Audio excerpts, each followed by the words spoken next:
Bueno, entonces vamos a mirar el contenido. Este es un curso que yo doy esporádicamente para los estudiantes que hacen trabajo de grado conmigo.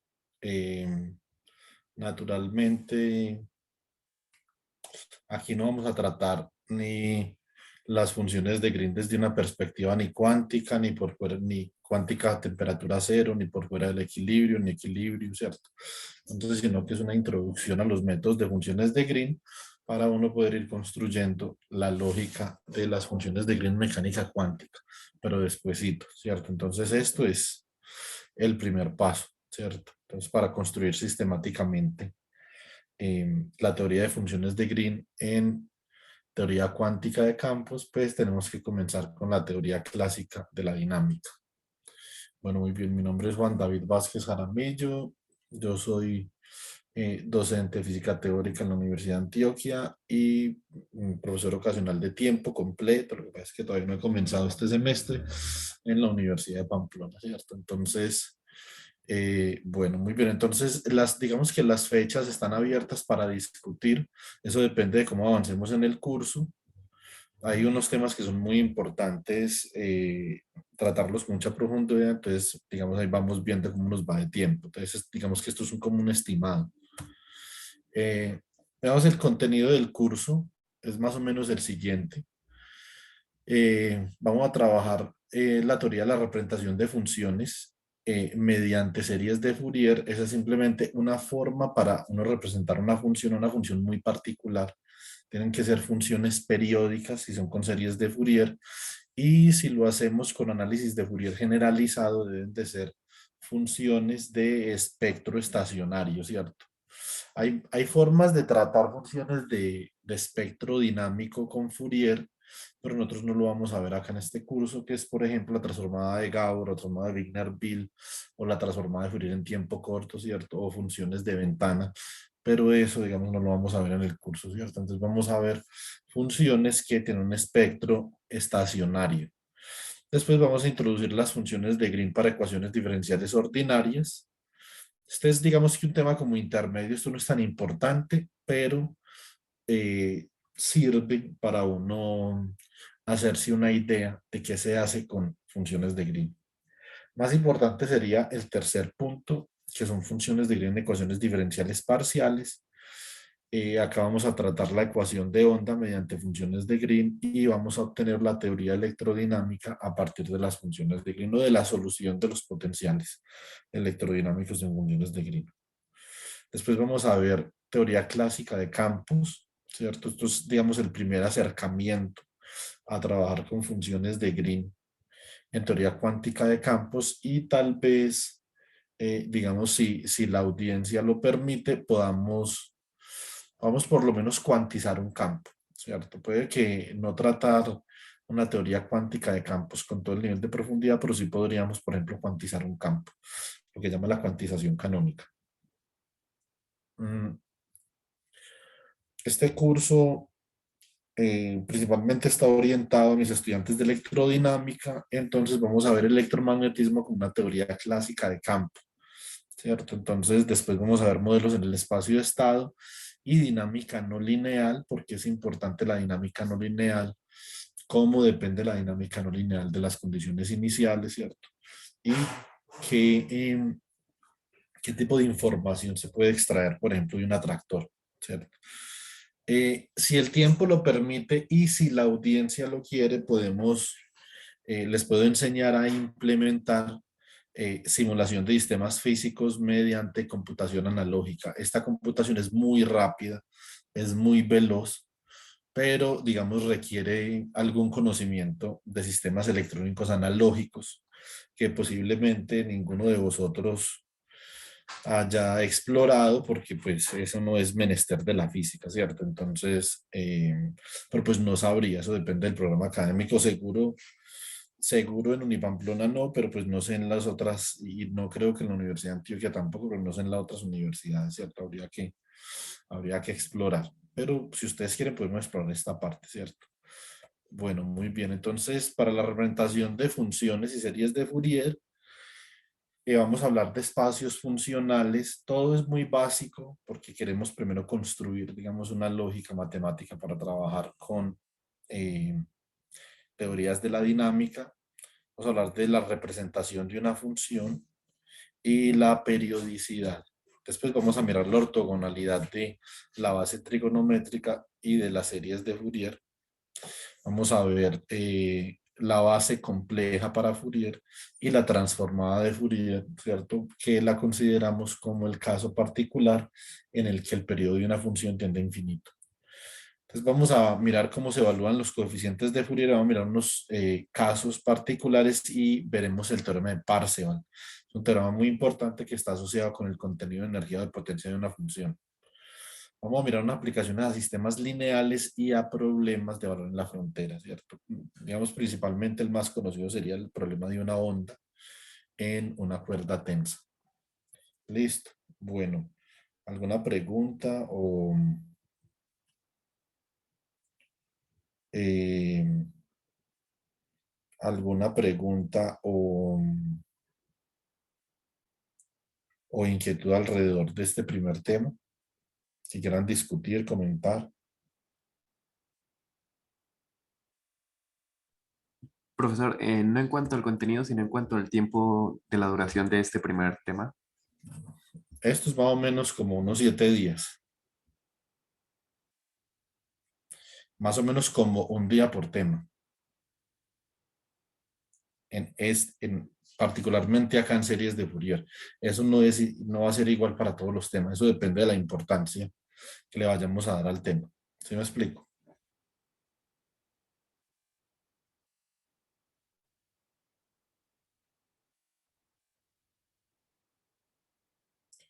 Pedro, ¿sí me escuchó? Ah, sí, sí, profesor. Bueno, gracias. Entonces, listo. El segundo tema son funciones de Green en ecuaciones diferenciales ordinarias. Esto lo vamos a hacer lo más rápido posible, ¿cierto? Entonces, este punto 6 yo creo que no va acá. Eso debería de ir en la diapositiva anterior. Sí, debería de ir entre el 3 y el 4 más o menos, ¿cierto? Bueno, muy bien.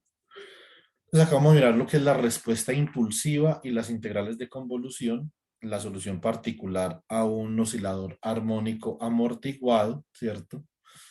En funciones de Green. El oscilador armónico amortiguado es descrito por una ecuación diferencial con un operador no autoadjunto, al cual se le puede aplicar el método de funciones de Green sin ningún problema. Sucede que los polos del operador son complejos, pero pues no hay ningún inconveniente con que sean complejos, ¿cierto? La parte real del polo va a dar cuenta de eh, la disipación y la parte imaginaria de ese polo va a dar cuenta de, eh, va a dar cuenta de el almacenamiento de energía del oscilador, ¿cierto? Entonces vamos a mirar la respuesta al escalón del oscilador armónico amortiguado. Entonces acá vamos a ver cuál es la potencia de la función de Green, que es realmente expresando soluciones en términos de integrales de convolución para una excitación arbitraria.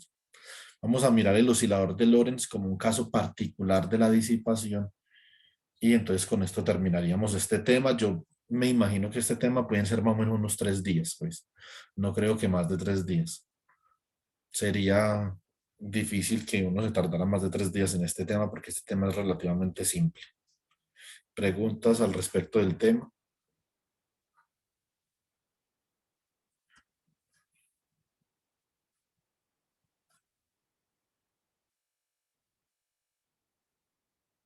Usted nos va a dar una base bibliográfica.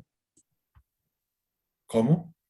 Usted nos va a dar una base bibliográfica para consultar más a profundidad estos temas.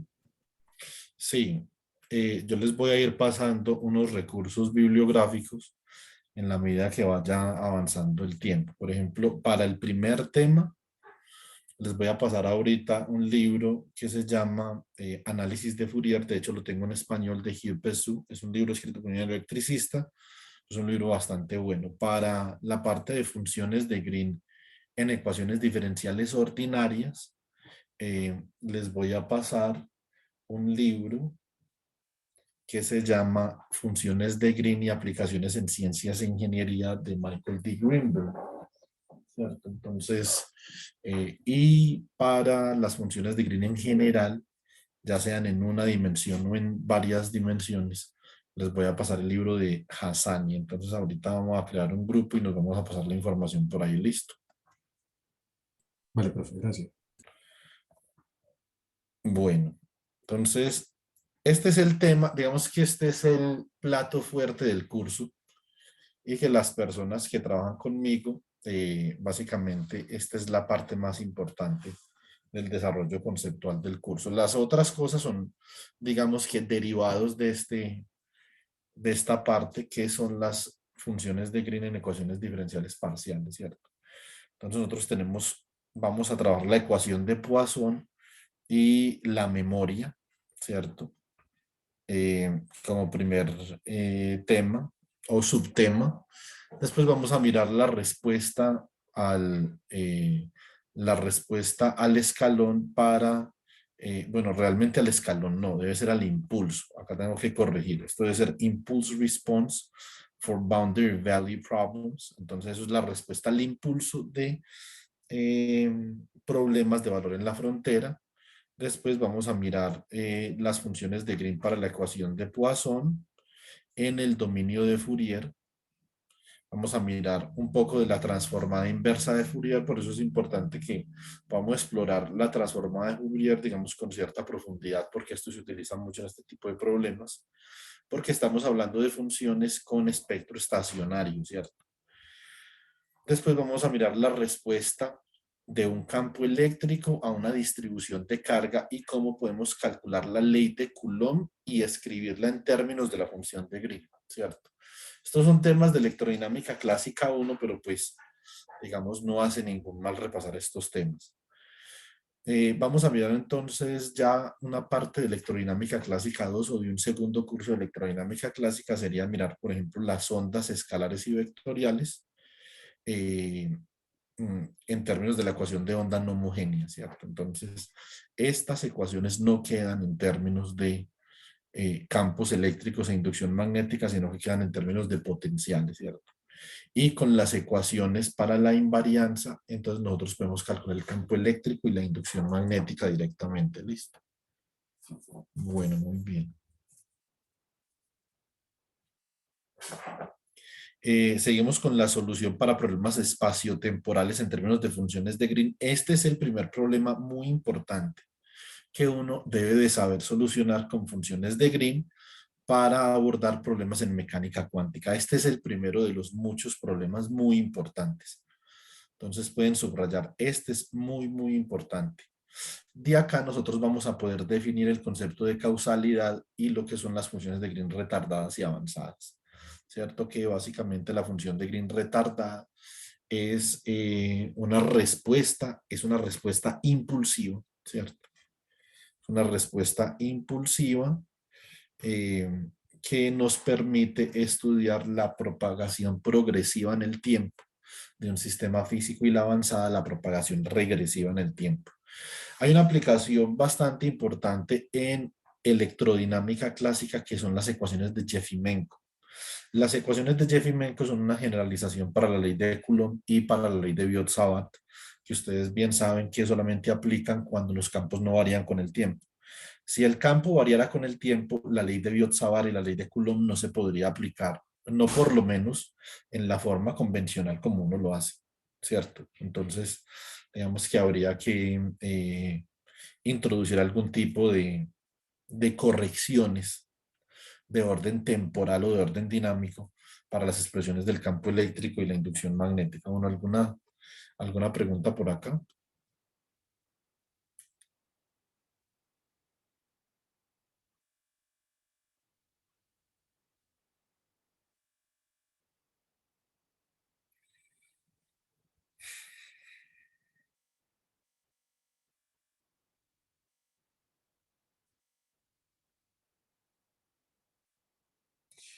Bueno, un segundo.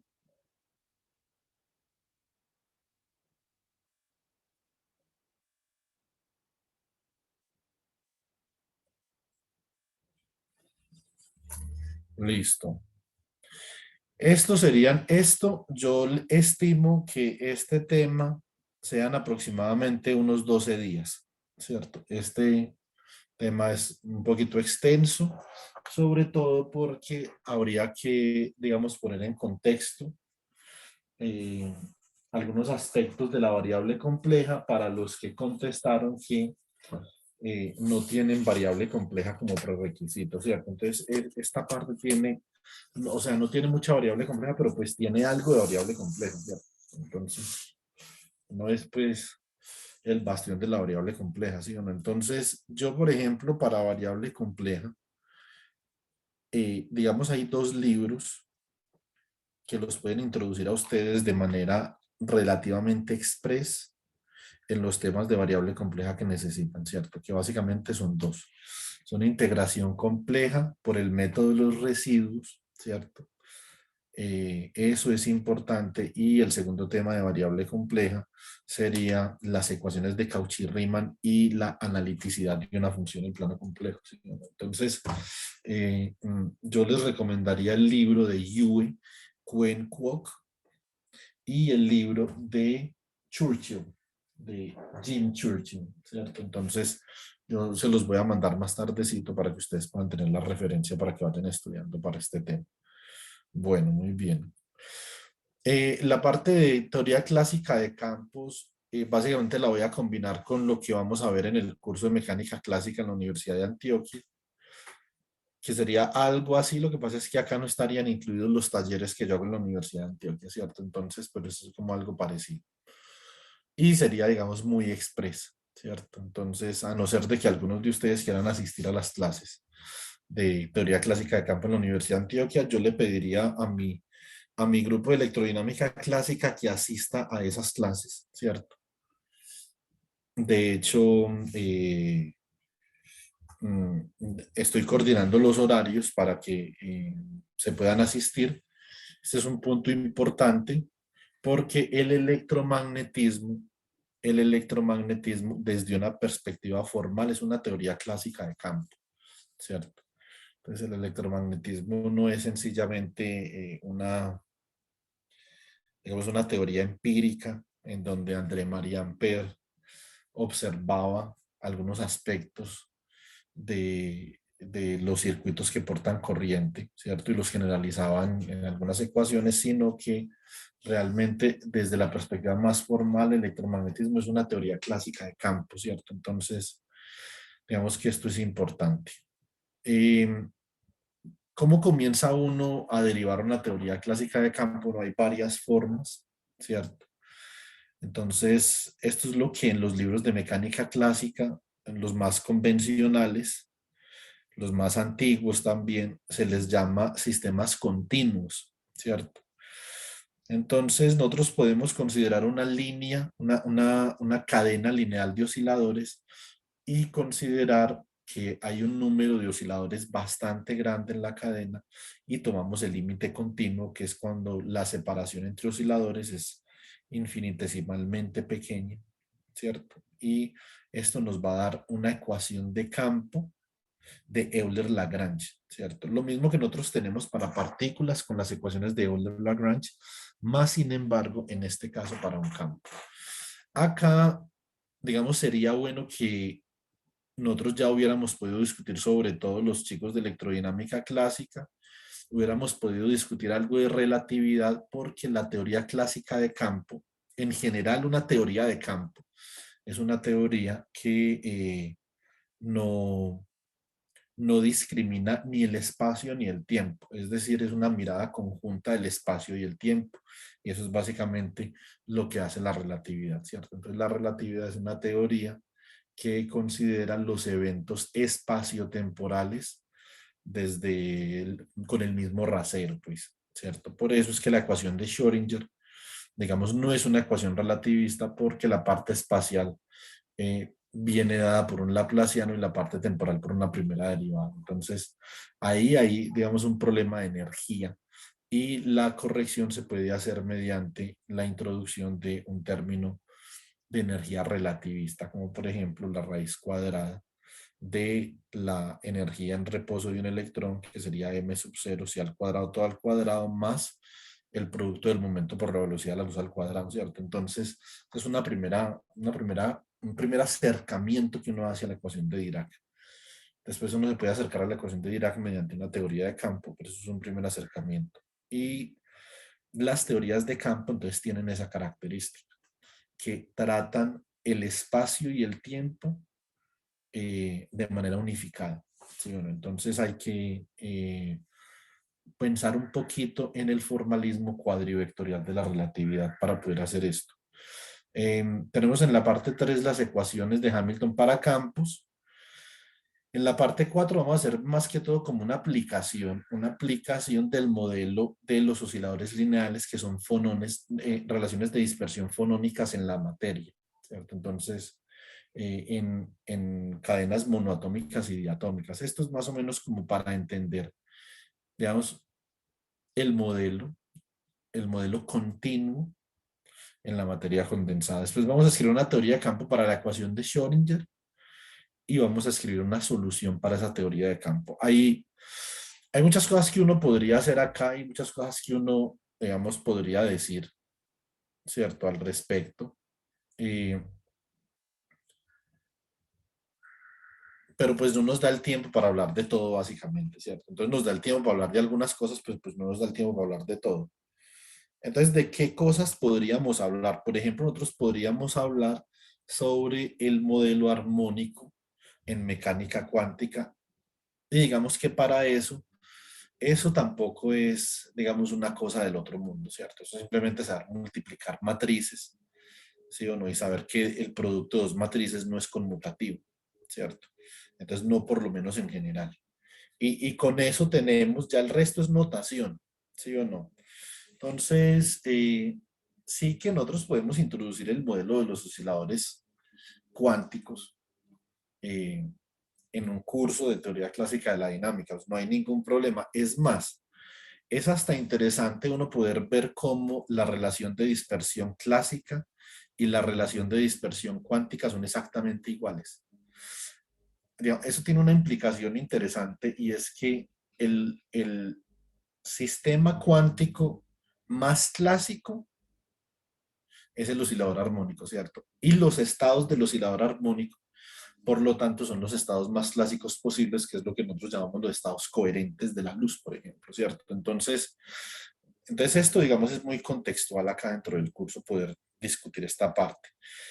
Y hay una forma particular de nosotros poder entender los modelos, los sistemas biológicos, ¿cierto? Que es con el modelo de Davidov.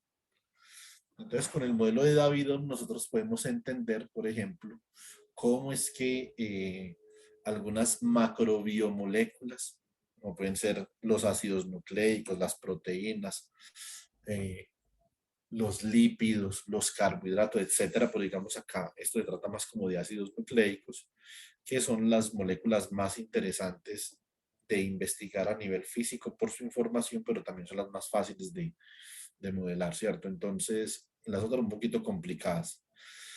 Entonces, si el modelo de Davidov nos permite, digamos, tomar o sacar unas conclusiones sobre ese tipo de moléculas biológicas o de interés biológico, pues, ¿cierto? Más bien. Porque las moléculas no ni biológicas ni no biológicas, siempre son moléculas. Entonces, acá podemos, en esta unidad podemos explorar la teoría clásica de campos. Ahora sí, yo por ejemplo veo que esto está alargando mucho. Digamos que podemos cortar el contenido programático, pero esta parte sí es obligatoria, sobre todo para los chicos de electrodinámica clásica 2. Esto es ver el electromagnetismo como una teoría de campo. El electromagnetismo es en esencia una teoría de campo, ¿cierto? Entonces, si es una teoría de campo, entonces es posible escribir una descripción lagrangiana de campo y hamiltoniana de campo. No es lo mismo uno escribir la interacción entre una partícula y un campo electromagnético con un lagrangiano que uno describir el electromagnetismo en una teoría de campo. Son dos cosas diferentes, ¿cierto? De allí, para uno generalizar en el formalismo cuadrivectorial una teoría electromagnética, una teoría de campo. Entonces tenemos el tensor de estrés de Maxwell y examinaremos la invarianza a una transformación de calibración del campo electromagnético, ¿cierto? Entonces, que eso es un hecho. Y también examinaremos cuál es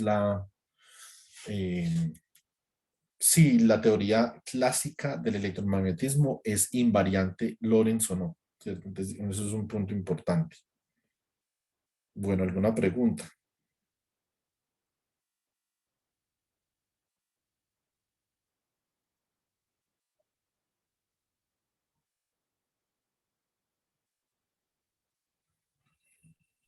Profesor, una pregunta. Cuando vamos a trabajar esta teoría como desde la perspectiva de campo, básicamente lo que usted nos quiere decir es que el trabajo que vamos a realizar va a ser a través de vectores, matrices y tensores. No, una teoría de campo. ¿Qué es un campo? Pues digamos que los elementos serían esos, Pedro, ¿cierto? Entonces serían vectores. Lo que pasa es que cuando usted habla de tensores, el tensor es un objeto mucho más general que un vector, ¿cierto? Entonces, un vector básicamente es un tensor de rango 1.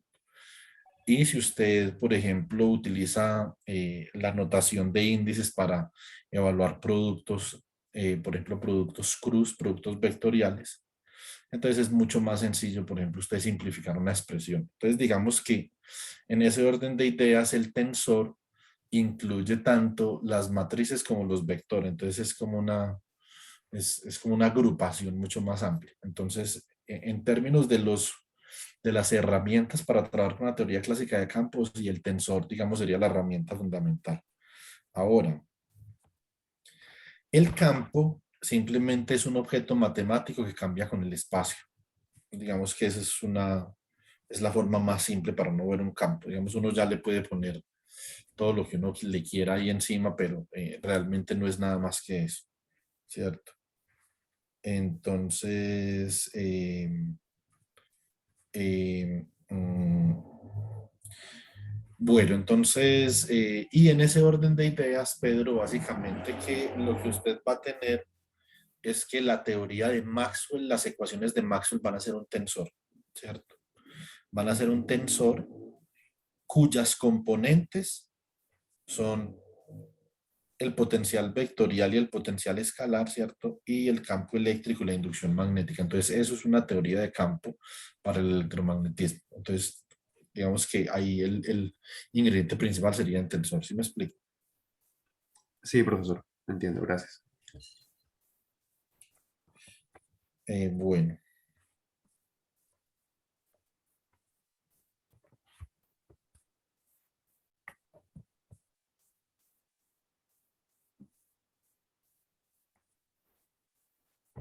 un segundo, chicos.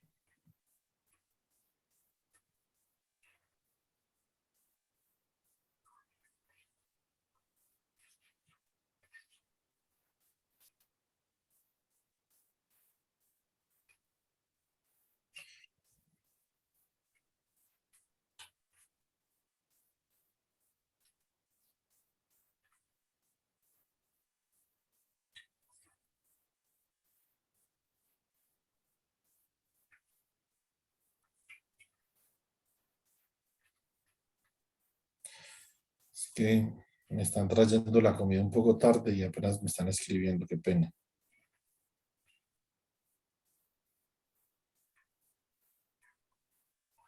Bueno, muy bien. Entonces, después de esto, eh, esta es una vaina eh,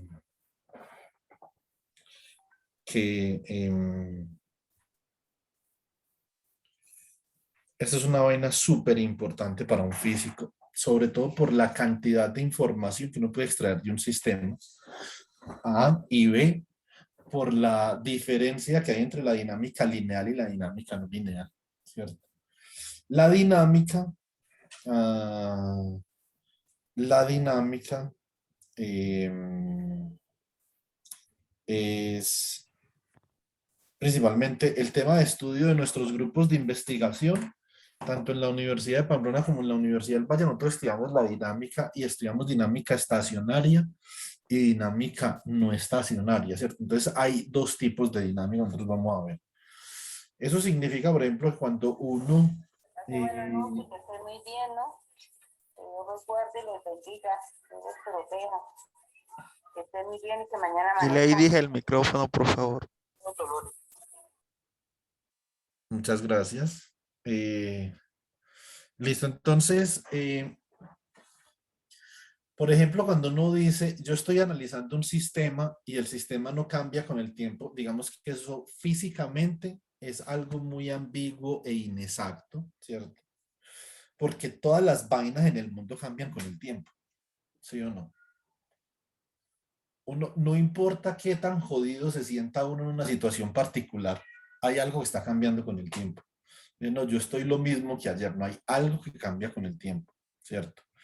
Entonces puede que uno tenga la impresión de que las cosas no cambian con el tiempo y eso es una dinámica estacionaria, ¿cierto? Entonces, por ejemplo, ustedes tienen una función sinusoidal y ustedes tienen la impresión de que todos los días esa vaina sube y baja de -1 a 60 ciclos por segundo, ¿cierto? Entonces, eso es un cambio con el tiempo. Lo que pasa es que ese cambio con el tiempo tiene un espectro estacionario. Nosotros vamos a hablar de los espectros iniciando el curso y el espectro estacionario. Eso es distinto a que las cosas no cambien con el tiempo. Entonces, típicamente, yo en los artículos en donde abordo sistemas estacionarios con el tiempo, en el tiempo o dinámica estacionaria, entonces digo sistemas invariantes en el tiempo, que es distinto a un sistema independiente del tiempo, ¿cierto? Un sistema invariante con el tiempo es un sistema cuyos parámetros no cambian con el tiempo, pero aún así su respuesta sí tiene una dinámica, ¿cierto? Entonces, el ejemplo más claro es la carga y descarga de un capacitor. Un capacitor, un valor de capacitancia constante, produce una señal que es de la forma, se carga el voltaje por la capacitancia que multiplica 1 menos E a la menos T sobre tau, donde tau es R por C, ¿cierto? Igual hay una dinámica, lo que pasa es que después de 5 constantes de tiempo, la dinámica estacionaria llega a un estado estable, pero sigue habiendo una dinámica. ¿Qué pasa cuando uno habla de invarianza temporal? Entonces yo me estoy concentrando en el régimen temporal donde el sistema ya ha alcanzado su estado estable. Entonces eso es una dinámica estacionaria, pero sigue habiendo una dinámica. La comparación de las dinámicas es muy importante porque aporta mucha información útil sobre todas las cosas. Y hay muchos tipos de dinámica, ¿cierto? Está, por ejemplo, la dinámica del movimiento browniano, es la dinámica más simple y más trivial de cualquier sistema estocástico. ¿Qué significa eso? Que básicamente ustedes tienen un comportamiento medio y las cosas cambian alrededor de ese comportamiento medio que típicamente es cero para el movimiento browniano, aunque no necesariamente porque el movimiento browniano es un proceso gaussiano y los procesos gaussianos pueden reproducir relativamente bien las fluctuaciones alrededor de la media. Entonces, si usted comienza con una media de 15.000, ¿cierto? Entonces, usted básicamente que puede actualizar la media cero mediante una matriz de covarianza, pues, etcétera, etcétera, ¿sí o no? Entonces, el proceso gaussiano puede predecir muy, muy bien la media, ¿cierto? Entonces, digamos que no importa el valor medio del proceso, más importa la matriz de covarianza y para el proceso browniano, ¿cierto? Que es un caso particular también de un proceso de Levy, la matriz de covarianza temporal es un delta. Eso es lo más simple que uno puede tener a nivel de dinámica, ¿cierto? Y esos son sistemas sin memoria. Entonces, ese es un tipo de dinámica muy trivial, por ejemplo, ¿cierto? Y uno puede ir añadiendo complejidad a ese tipo de dinámicas, elaborando un poco más en las funciones de covarianza de un proceso gaussiano. Entonces, eso ya es otro tipo de dinámica, es una dinámica estocástica, por ejemplo, ¿cierto? Entonces, y hay otro tipo de dinámica que es la dinámica a la cual se ve sometido un sistema físico cuya realización en ecuaciones diferenciales son ecuaciones diferenciales no lineales. Y entonces esto es lo que nosotros llamamos dinámica no lineal, ¿cierto? Entonces, y para no estudiar dinámica no lineal, más le vale comenzar desde la perspectiva de los modelos del espacio de estado que son relativamente desconocidos en física. Digamos que no tan desconocidos como para uno no saber qué es, cómo funciona un espacio de estado, pero sí lo suficientemente desconocidos para que si a uno le menciona la palabra espacio de estado, uno no sabe de qué están hablando, ¿cierto? El espacio de estado es algo muy parecido al espacio de configuración o el espacio de fase de velocidades en la dinámica lagrangiana. No es necesariamente lo mismo, pero es muy parecido, ¿cierto?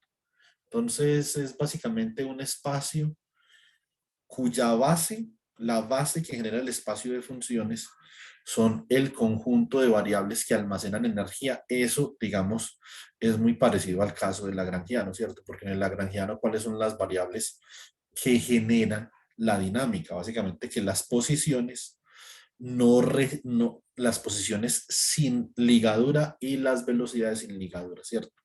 Que corresponden a fenómenos de almacenamiento, ya sea de energía potencial en un resorte, por ejemplo, o de energía cinética en una partícula. Entonces, digamos que uno en física sí tiene la noción de espacio de estado, pero no ha estudiado las propiedades de los modelos de estado. Para esta parte del curso, yo les voy a enviar un libro también en español de unos profesores mexicanos, ¿cierto? Muy buenos, unos profesores del Sinvestad y de la UNAM, supremamente buenos. Es un libro muy fino. Entonces, de ahí pueden por lo menos ver la parte lineal. Listo. Entonces, ¿qué vamos a ver acá? Vamos a ver las realizaciones canónicas de sistemas dinámicos. ¿Eso qué significa? Ustedes un sistema dinámico, por ejemplo, ustedes tienen una ecuación diferencial de orden n, esa ecuación diferencial de orden n, si es lineal, la pueden expresar como un sistema de ecuaciones diferenciales de primer orden, ¿cierto? De n ecuaciones diferenciales de primer orden, ¿sí o no? Entonces, hay varias formas de uno expresar ese sistema de ecuaciones, depende de las matrices que uno utilice para uno hacer eso. Cada forma en la que uno construye esas matrices es una realización canónica, ¿cierto? Y una realización canónica es una realización que no se puede expresar en términos de otra realización. Entonces está la realización canónica controlable, observable, la realización canónica de Jordan, que es una realización diagonal, por ejemplo, etcétera, etcétera. Y vamos a utilizar una herramienta que utilizan los ingenieros que se llama Simulink de MATLAB para hacer las realizaciones de estos sistemas dinámicos. Después vamos a mirar cómo se soluciona la ecuación de estado en términos de esta vaina que se conoce así en la comunidad de los espacios de estado, o de los modelos de espacio de estado, que es más una comunidad de sistemas dinámicos, que conoce como la matriz de transición. Y esa matriz de transición es equivalente a una función de Green y queremos demostrar eso, ¿cierto?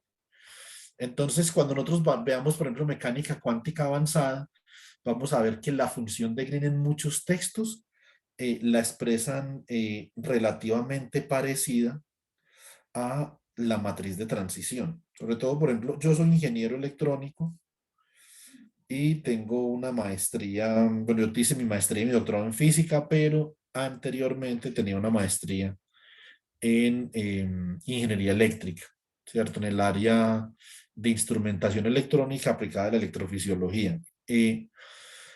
Cuando uno como ingeniero electricista o electrónico ve esa función de Green por primera vez, es muy difícil no pensar en una matriz de transición. De hecho, la teoría perturbativa dependiente del tiempo en mecánica cuántica se soluciona de la misma forma como se soluciona una ecuación de estado, ¿cierto? Digamos que queremos evaluar como una relación entre ellas y queremos colocar esto en práctica con el modelo que ya habríamos estudiado, que sería el oscilador armónico amortiguado. Les voy a dar unos ejemplos de las soluciones a la ecuación de estado. Vamos a ver osciladores no lineales, como por ejemplo el oscilador de Van der Poel y el oscilador de Chua, y vamos a mirar cuál es la diferencia, ¿cierto?, entre la dinámica de un sistema lineal y no lineal y por qué la dinámica no lineal nos entrega tanta información. De hecho, una dinámica lineal, nosotros podríamos decir, yo podría decir sin temor a equivocarme que el 95-99% de las veces, una dinámica lineal lineal y determinista eh, es invariante ante la selección de las condiciones iniciales, ¿cierto? Eso significa que el atractor va a ser el mismo independientemente de si uno comienza en el punto, por ejemplo, si usted tiene dos parámetros o dos variables de estado x1 y x2, si usted comienza en x1 igual a 0 y en x2 igual a 0 o en x1 igual a 3 y en x2 igual a -5, eso no importa, el atractor es exactamente el mismo. Pero con sistemas dinámicos no lineales no. Y eso, digamos, ahí viene la belleza de la no linealidad. Entonces, eso es lo que nosotros queremos comparar ahora. Hay un problema que yo quisiera trabajar con ustedes, sobre todo con algunos estudiantes míos, y es el problema de la fase. eh, mm, es el problema de la fase y el número de partículas en una ecuación diferencial no lineal que es bastante parecida a la ecuación de Schrödinger. Esta ecuación se llama la ecuación de Gross-Pitaevsky y vamos a escribir una teoría de campo por la ecuación de Gross-Pitaevsky, ¿cierto? Y vamos a hacer los diagramas de Poincaré. Digamos que hasta acá yo diría que esto sería un curso fantástico. Tenemos personas de diferentes universidades. Tenemos personas de la Universidad de Pamplona, naturalmente. Esto principalmente es para estudiantes de la Universidad de Pamplona, ¿cierto? Que son, digamos, mi preocupación principal, son mi grupo de trabajo y son las personas por las que realmente este esfuerzo vale la pena, ¿cierto? Entonces, mi casa es la Universidad de Pamplona y entonces, primeramente, pues yo espero que los estudiantes de la Universidad de Pamplona disfruten mucho de este curso que he preparado con mucho esfuerzo para ustedes. Y mi segunda casa sería la Universidad de Antioquia. Entonces hay algunos chicos de la Universidad de Antioquia que están vinculados al curso. También espero que ellos lo puedan disfrutar mucho. No veo tampoco muchos por acá. Bueno, veo a Melissa y veo a Simón, ¿cierto? Pero no veo a ningún otro. Bueno, entonces también tenemos estudiantes de la Universidad del Valle. Lo que pasa es que en este momento no están conectados, porque no podían venir hoy. Tenemos unos nuevos visitantes de la Universidad Surcolombiana. Diego Andrés los invitó, que Diego Andrés y yo hemos tenido algunos intercambios a través del canal de YouTube muy interesantes. Entonces, digamos, tomé la decisión de invitar a Diego al curso y él a sus compañeros. Entonces, digamos que hay como una diversidad muy interesante en la comunidad de física de Colombia en el curso, ¿cierto? Por ahí hay unas personas de universidades españolas que bueno que querían participar, pero digamos que el horario no les conviene, a no ser de que sean partidarios pues de la trasnochada violenta. Ahora en este momento en España son las 12 de la noche, ya van a ser la 1 de la mañana, ¿cierto? Entonces ya es la 1 de la mañana de hecho, ¿cierto? Entonces, pero igual tenemos una buena diversidad para que podamos discutir con todo el nivel de profundidad los temas que vamos a abordar ahora. A los que les guste, esto no le gusta a mucha gente en física, pero si les gusta, yo les puedo enseñar algo de electrónica análoga, por ejemplo. Supongamos que nosotros tenemos un sistema que es dinámicamente complicado y en un computador convencional, por ejemplo, yo hago Python, se me demoraría unos 2, 3, 4 días. Si yo lo implemento con electrónica analógica, no demora nada, ¿cierto? Entonces la respuesta es inmediata, ¿sí o no? Esa es una ventaja que tiene la electrónica analógica sobre la electrónica digital y que, digamos, debido a la capacidad de almacenamiento y gestión que tiene la electrónica digital, es que nosotros queremos superar la electrónica digital es con computación cuántica y no con computación analógica. Pero digamos que yo soy una persona que no quiero dejar morir la computación analógica porque es realmente muy interesante, ¿cierto? y sobre todo es supremamente veloz. Entonces, yo les podría enseñar, por ejemplo, cómo realizar funciones lineales con amplificadores operacionales, que es un dispositivo electrónico que está hecho de muchos transistores. Pues. Uno puede, por ejemplo, solucionar una ecuación diferencial como expresándola como una función lineal, una combinación lineal de variables de estado. De acá nosotros podríamos, por ejemplo, simular el oscilador armónico amortiguado con amplificadores operacionales, ¿cierto? Y también podríamos utilizar esto para simular un conjunto de osciladores amortiguados también, ¿cierto? Entonces, osciladores amortiguados acoplados, por ejemplo. Y también podemos utilizar la computación analógica para simular osciladores no lineales como el oscilador de Chuba o de Van der Poel. Y si tenemos un osciloscopio por ahí a mano, pues simplemente hacemos algo parecido con una figura de Lissajous o un diagrama de fase y entonces analizamos la dinámica lineal. ¿Cómo es posible que esto se pueda solucionar con electrónica? Porque en electrónica también hay elementos no lineales como los transistores, ¿cierto? Como los transistores y los diodos. Listo.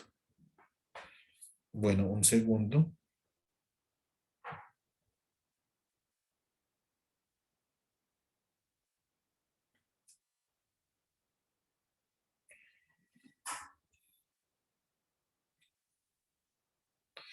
Bueno, como les digo, esto es dependiendo del tiempo y, por ejemplo, presencialmente en la Universidad de Pamplona,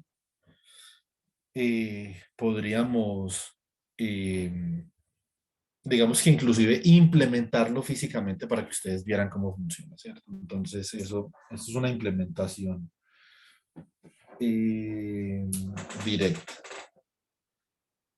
Bueno, jovencitos, ¿alguna pregunta, inquietud, solicitud, sugerencia, cualquier vaina? Profe, vamos a estudiar entonces lo que es el caos en matemática. Eh, digamos, el caos es un poquito más complicado. Es que caos sería como todo un curso, ¿cierto? Pero, por ejemplo, lo que sí vamos a hacer es que vamos a definir el caos conceptualmente y podemos comparar los diferentes regímenes de parámetros de un modelo no lineal cuando está, por ejemplo, en un sistema no lineal determinístico y un sistema no lineal caótico, por ejemplo, ¿cierto? Entiendo, profe. Gracias. Digamos que eso se saldría, Diego, no solamente el contenido del curso, sino que no tendríamos, por lo menos no al nivel que uno lo conoce en ingeniería electrónica, que es con mucha más profundidad que en física, no tendríamos, digamos, los prerequisitos pues, para entrar en ese tema. Pero pues algunas cosas podemos ver, ¿cierto? Entonces eso se requiere mucho teoría a la medida, ¿cierto? Entonces, pues por ejemplo, de pronto, no sé si Nicolás está por ahí, o no, Nicolás estaba por ahí ahorita, de pronto Jaime Sí, aquí estoy, Nicolás. profe. Ah, sí. Entonces, de pronto Jaime Nicolás tendría los prerequisitos, pero yo creo que al resto le quedaría complicado, ¿cierto? Entonces, porque eso es una vaina, eh, es muy tersa, pues, ¿cierto? Entonces, pero hay unos ejemplos que uno sí puede hacer y que uno puede decir algunas cosas sobre esos ejemplos. De hecho, yo me conseguí un libro para pasárselos a ustedes con el solucionario para que ustedes más o menos exploren esa parte de la dinámica no lineal y si les queda gustando esta vaina, de pronto después hacen un curso de caos e invitamos lo podemos hacer entre dos profesores porque yo no soy experto en, yo sé caos, pero yo no soy experto en caos, ¿cierto? Entonces me gustaría que los cursos que veamos, por lo menos haya una persona experta en el tema para que pueda discutir algunos aspectos que se le salgan a uno de las manos, ¿cierto? Entonces, por ejemplo, el profesor Javier Madroñero podría ser una persona que podemos invitar, o el profesor Leonardo Pachón, que son personas que sí han trabajado en caos, yo no he trabajado en caos, ¿cierto? Yo he hecho cosas con sistemas no lineales, pero nunca, por ejemplo, he analizado a nivel de investigación un problema con caos, digamos, profundamente. Hay algunos, en ingeniería electrónica, hay algunos típicos que uno, por ejemplo, ve en la carrera, que son, por ejemplo, las señales acústicas del corazón, ellos llama fonocardiografía. Y hay unos métodos que se llaman los coeficientes de Lempel-Siev y los coeficientes, la complejidad de Lempel-Siev y los coeficientes de Lyapunov, ¿cierto? Entonces, con esas métricas, digamos, uno puede más o menos ver que la señal fonocardiográfica es caótica, ¿cierto? Digamos que eso sería hasta donde podría llegar yo. Entonces, más de eso sí se me saldría las manos, entonces habría que invitar a alguien. Pero si les queda gustando el tema, podemos mirar a ver la posibilidad. Bueno, muy bien. ¿Alguna otra pregunta, inquietud para que discutamos el horario? Sí, profe, mi pregunta va respecto a fechas. ¿Cómo está distribuido el curso? Bueno, hasta que la Universidad de Pamplona arranque, para aprovechar, digamos, este tiempo, yo propongo que nos veamos todos los días a una hora, que ya vamos a definir. ¿Sí me entiende? Entonces, y yo a ustedes, bueno, a los de electrodinámica clásica 2 los voy a juntar con los de mecánica clásica de la Universidad de Antioquia en torno a las primeras semanas del mes de marzo para que veamos conjuntamente el tema de relatividad, ¿cierto? Entonces, es un tema que se debería ver en mecánica clásica 1 o por lo menos en la 2, pero pues eso es un tema complejo, logísticamente hablando, pues entonces yo creo que eso puede ser de mucho beneficio, poder juntar los dos grupos, ¿cierto? Entonces, por lo menos por un par de semanas. Igual en las tardes seguiríamos con los cursos. Lo que yo propongo, después de que comencemos en la Universidad de Pamplona, es que nos veamos los días martes, jueves y viernes en algún momento de la tarde, ¿cierto?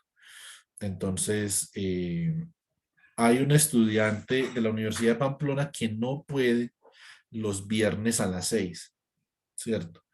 Y yo realmente, digamos, considero para mí que es, digamos, prioritario que este estudiante esté. Entonces, por ejemplo, a los otros de la Surcolombiana y la Universidad de Antioquia, les quedaría bien el horario de el viernes a las 4 de la tarde.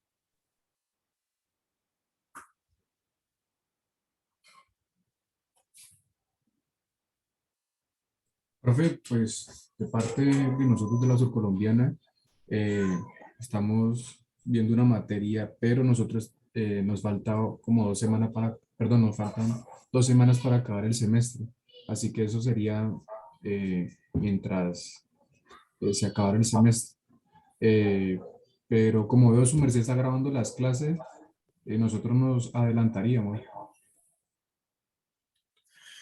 Ok, entonces, Simón y Melissa, ustedes pueden los viernes a las 4. Pues realmente, profe, yo no puedo, pero me podría ver la grabación de ese día. Ok. Bueno, ¿y qué tal? Ah, bueno, usted los viernes no puede a ninguna hora, según recuerdo, ¿cierto, Melissa? Sí, profe, pues el viernes sí lo tengo bastante ocupado. Ok.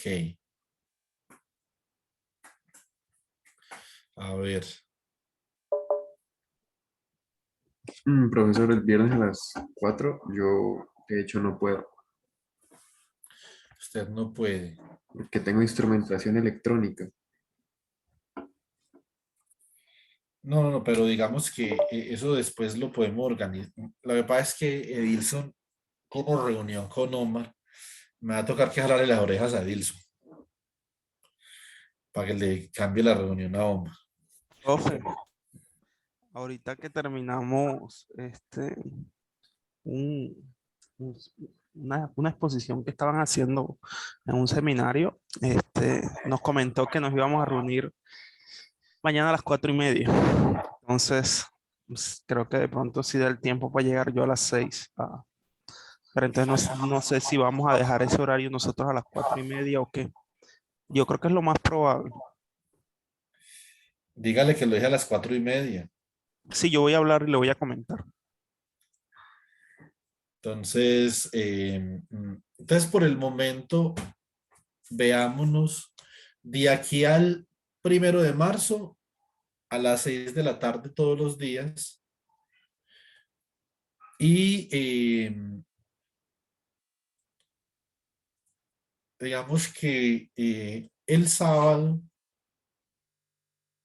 a las 10 de la mañana, para que adelantemos un poquito de las clases que no pudimos ver esta semana, porque yo pensaba arrancar este curso antes, no que no he podido, porque, o sea, tengo unos compromisos con la Universidad de Antioquia todavía, y entonces estaba muy ocupado. Entonces, y entonces la semana entrante, entonces mañana a las 6, ¿cierto? Mañana a las 6, el sábado hacemos una desatrasadita a las 10 de series de Fourier para sacar todo lo que se pueda a una cosa. Con respecto a la parte computacional del curso, les recomiendo que si necesitan algún tutorial de Jupyter Notebooks, entonces me pueden decir, yo tengo algunos tutoriales para que ustedes puedan ir ahí como manipulando los Jupyter Notebooks, porque vamos a hacer algunos ejercicios computacionales para poder, digamos, evidenciar esos aspectos de la dinámica, ¿cierto? Entonces, de pronto solucionar ecuaciones diferenciales en Python, hacer los atractores, ¿cierto? Entonces, solucionar integrales numéricamente, etcétera, etcétera. Entonces, si necesitan algo así, me pueden comentar. Bueno, entonces yo creo que, o sea, yo creo que a todos nos serviría, por ejemplo, de aquí al 1 de marzo hasta a las 6 de la tarde, y después los martes, jueves y viernes a las 6 de la tarde, ¿sí o no? Pues por eso le comentaba sobre las fechas, porque pues nosotros viajamos este domingo o lunes viajamos y no sé cuánto demoren en solucionar lo del internet de Pamplona. Eh, sí, digamos que eso es una cosa complicada porque eso puede que demore mucho. De hecho, una vez yo tenga fija la fecha del viaje, le voy a pedir el favor a Blanca que si me contrata el internet, si me ayuda ahí con la gestión, porque yo creo que eso se demora. ¿Ustedes cuándo viajan con certeza el domingo? Este domingo sí, viajo. señor. O sea, Andrés y Pedro viajan este domingo.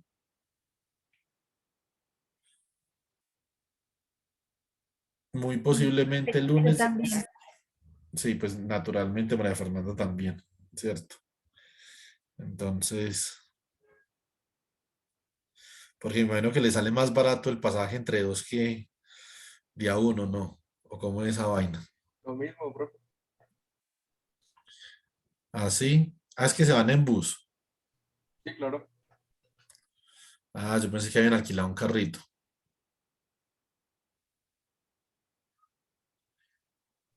No, Ahí sí. siempre es un viaje largo. Es mejor coger bus. Uy, no, no, muy largo esa vaina. ¿Cuánto hay desde Abejorral? ¿Cómo es que se llama eso? Abejorral, no, Abejorral es en Tolima. A ver, borrar.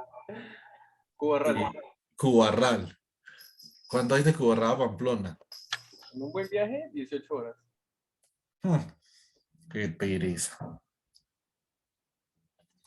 No, no, yo no soy capaz de darme de viaje. ¿Y cuánto hay de Pereira a Pamplona?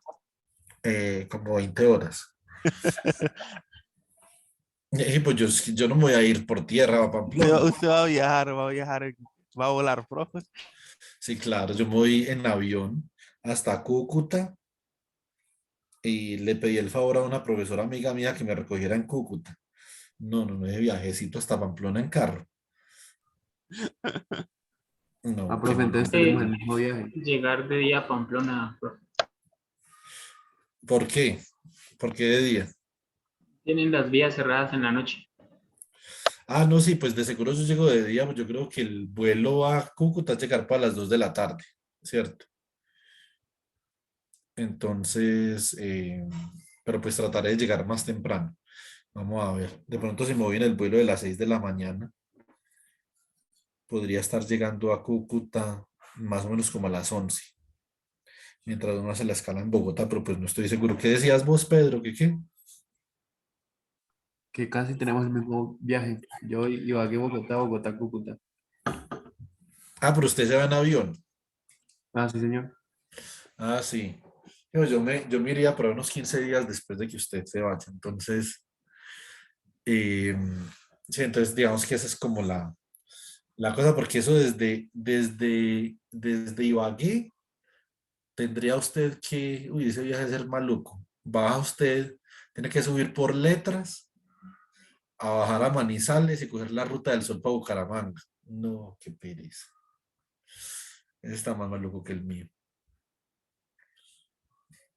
Sobre todo porque a mí no me gusta Letras, me parece como muy cansón. Siempre pienso que me va a pasar algo siniestro cuando voy por Letras. Nunca me ha pasado nada, pero no me gusta ir por Letras. Entonces mejor, más seguro el avioncito. Igual allá nos veremos, chicos, de una forma o de otra. Entonces, pues Andrés, ¿qué le digo yo? Venga, ¿y por qué no se va para la casa de Roger a ver la clase desde allá? Me va a tocar hacer eso, o si no, iré a de Juan Diego. Sí, Roger tiene internet en Pamplona. Sí, hágale. Lo que pasa es que yo re lejos, pero pues hágale. ¿Dónde es Aquí en lejos? ¿Por internet. los panques o qué? No, yo vivo cerca, yo vivo por los sauces. Yo creo que me queda el batallón a 10 minutos menos. Pero vive cerca donde vive el profe, ¿no? ¿Dónde vive Juan? No, no, no, no, no, no, no, yo ya no voy a ir por allá, hermano, ¿qué le Pero pasa? usted no vive por los tanques, bro. No, no, no, pero esa era recién llegado a Pamplona.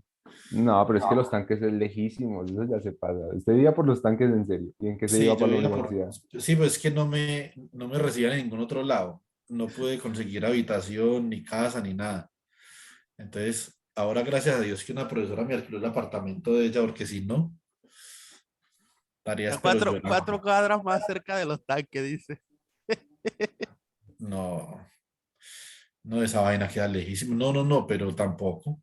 O sea, yo tengo entendido que el apartamento que yo alquilé queda por, La ¿cómo es zona que? rosa de Pamplona.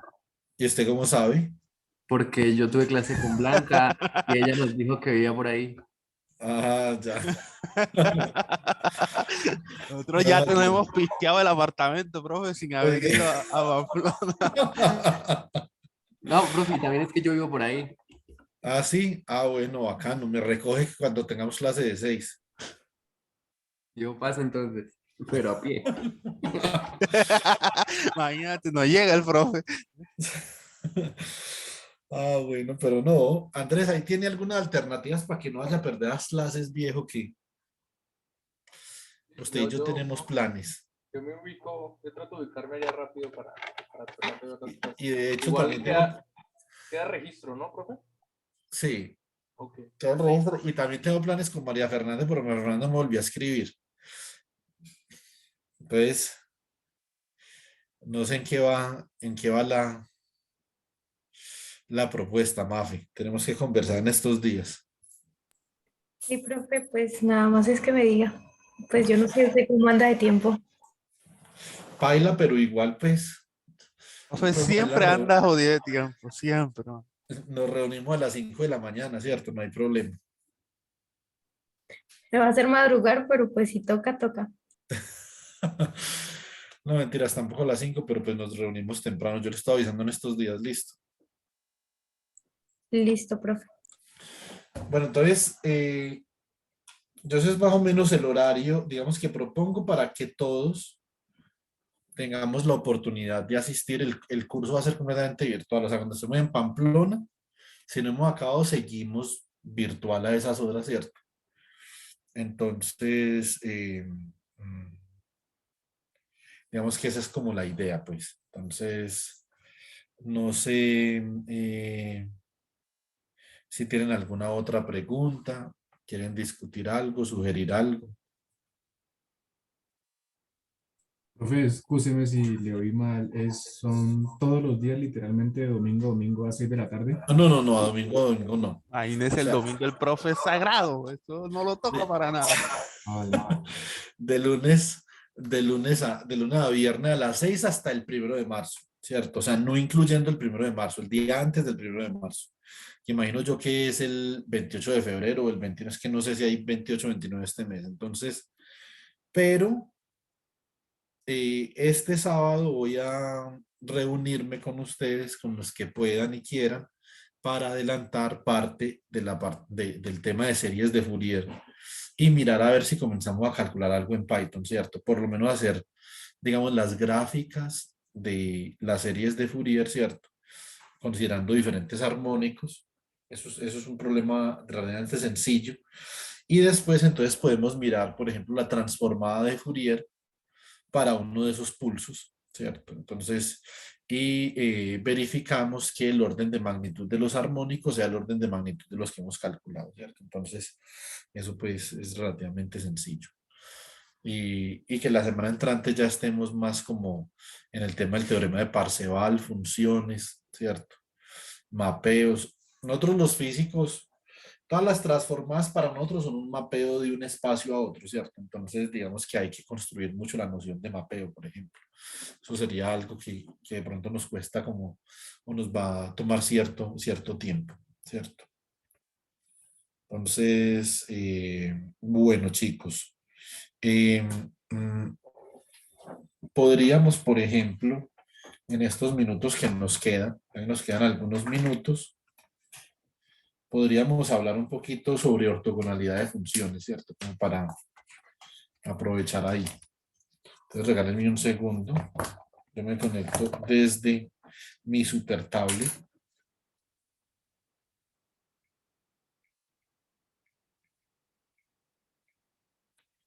A ver. A ver cómo es esta vaina acá. Espera una cosa.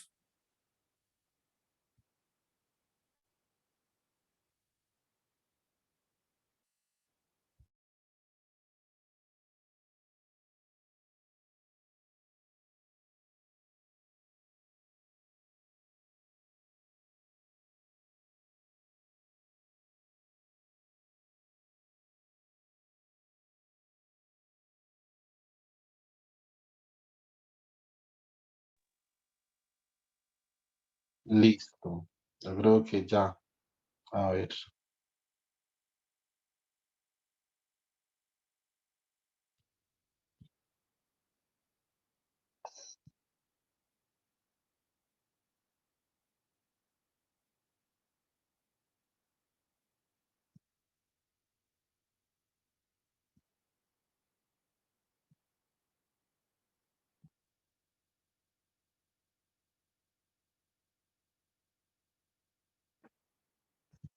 Bueno, muy bien. Entonces,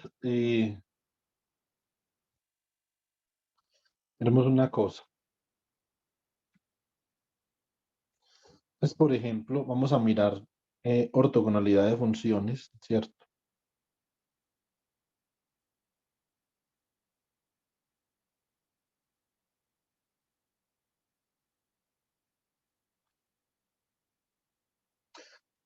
Este es un tema particularmente importante cuando yo voy a hablar, por ejemplo, de la representación de una función. Entonces, digamos que si ustedes quieren ver esto de una forma vectorial, también lo podrían hacer. Entonces, yo, por ejemplo, puedo considerar un vector, voy a considerar un vector sencillo en R3. Entonces, esto básicamente sería acá, por ejemplo, Vx en I más Vy en J más Vz en K. Cuando nosotros trabajamos en una representación generalizada en matemáticas, ¿cierto? Entonces, típicamente la notación de los físicos, por lo matemático un poquito diferente, sería, por ejemplo, Vx en dirección X, por ejemplo, o A, la E o la A, no importa. Vy en dirección EY y Vz en dirección EZ. Entonces, la pregunta es, ¿Quiénes son estos vectores que yo tengo acá? Entonces, ¿qué representan?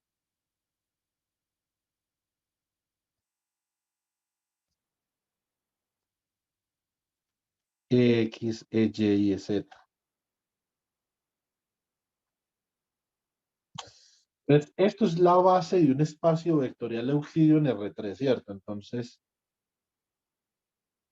el conjunto X, Y y Z. Entonces, es una base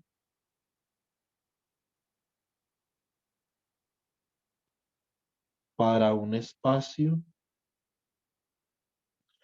vectorial euclidio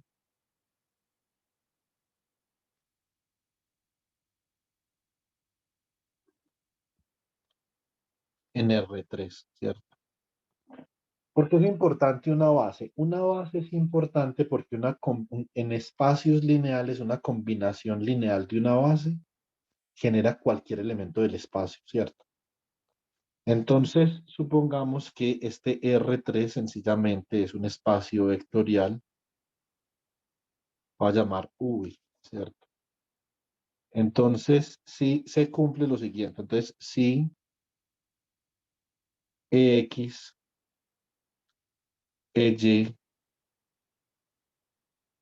Y Z pertenecen a V, entonces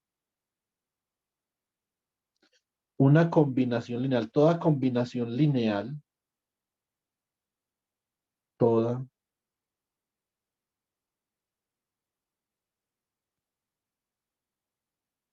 combinación lineal, por ejemplo, alfa X, EX más alfa Y, EY más alfa Z, Z, pertenece también a V, ¿sí o no? Muy bien, entonces, digamos, uno diría que dado alfa X, alfa Y, alfa Z, entonces yo puedo determinar un vector, ¿cierto? Que esté representado como esa combinación lineal y que pertenezca a ese espacio V. Bueno, resulta que la cosa es un poquito distinta en la realidad, en la práctica. Entonces podemos acá colocar en la práctica. La pregunta importante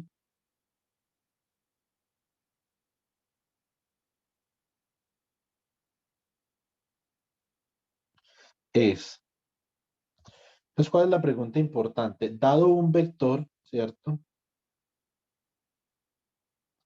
Dado un vector V, determinar sus componentes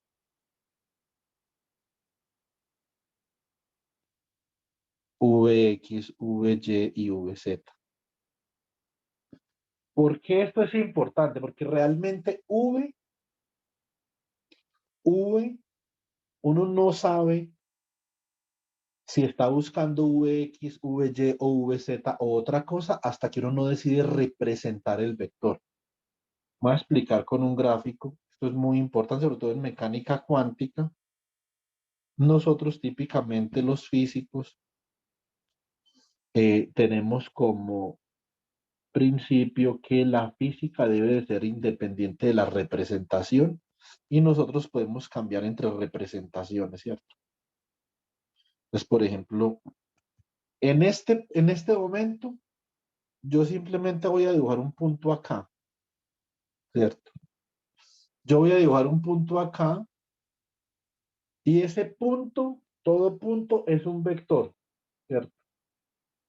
Todo punto es un vector porque los espacios vectoriales también admiten que los vectores sean nulos, ¿sí o no? Es decir, si ese punto, por ejemplo, en una representación particular fuera el punto 0, 0, pues entonces es básicamente que eso es un vector nulo, ¿sí o no? Entonces, un segundo, chicos, por favor, que alguien me está escribiendo y tengo que contestar, no me demoro.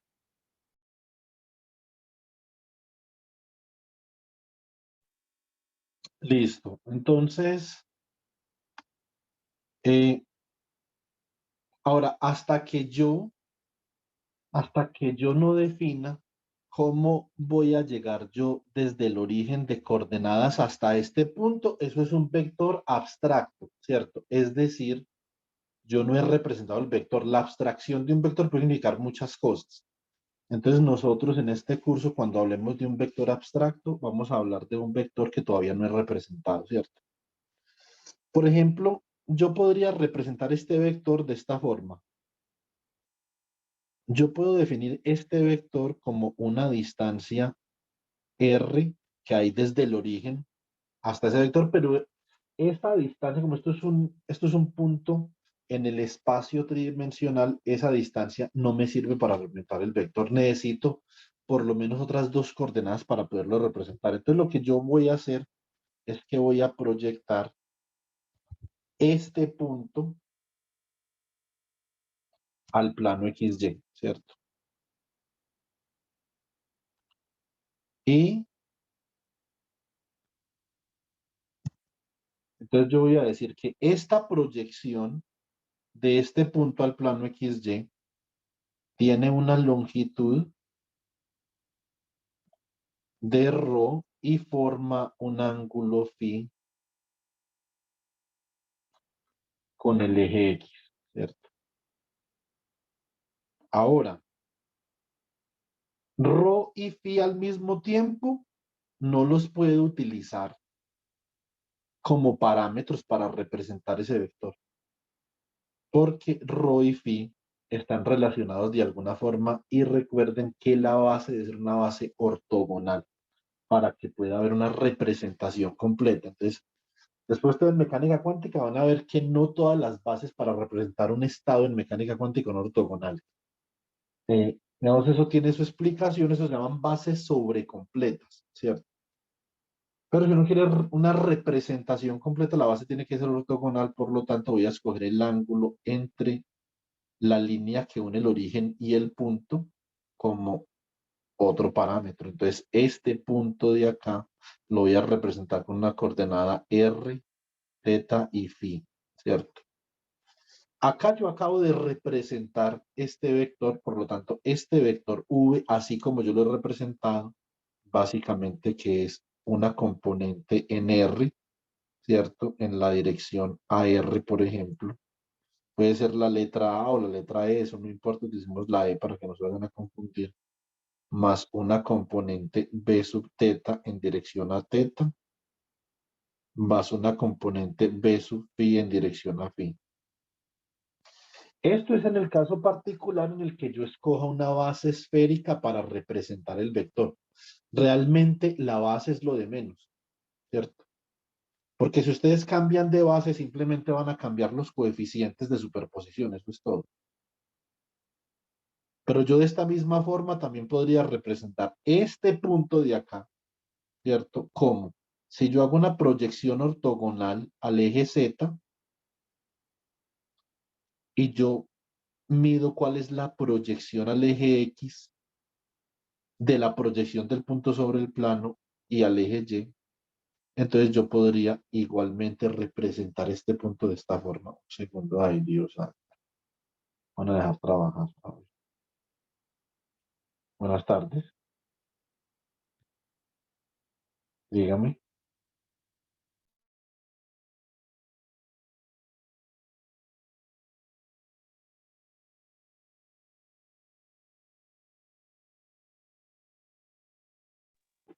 Listo, chicos, que el man del domicilio de poco se verá perdida, pero continuamos. Entonces, ahora de esta misma forma, entonces yo podría asociar unas componentes a ese vector. Unas componentes, por ejemplo, sería un punto X, Y, Z, que para este vector entonces yo lo puedo escribir como V de, esto sería Vx en AX. Bueno, conservemos la E. Yo casi no utilizo la E, pero bueno. Más Vy en EY más Vz en EZ, ¿cierto? Uy, estas me quedaron con la letra A.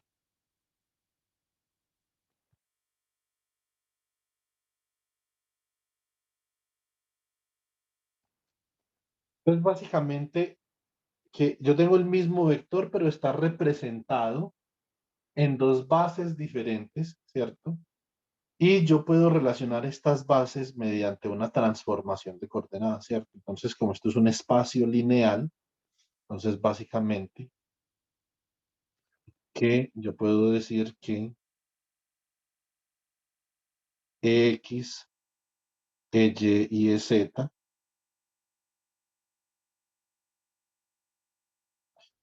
son iguales a una matriz de transformación multiplicadas por R, E, teta y F, ¿cierto? Esto es relativamente sencillo de hacer. Es que no lo voy a hacer acá en este momento. Esto es una matriz A11, A12, A13, A21, A22 y A23, A31, A32 y A33. Listo. Ahora, ¿cuál es el problema importante? Como habíamos dicho, es determinar las componentes del vector. Entonces, ¿cómo determinamos las componentes de un vector? Entonces, ¿cómo determinamos las componentes de un vector?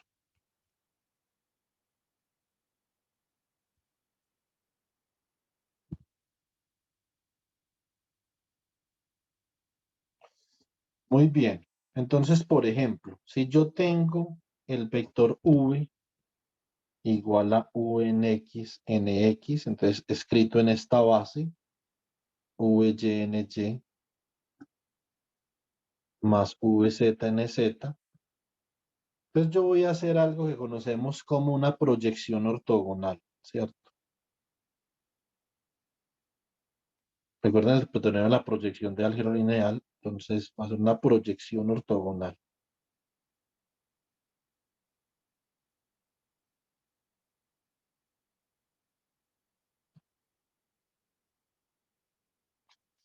Listo.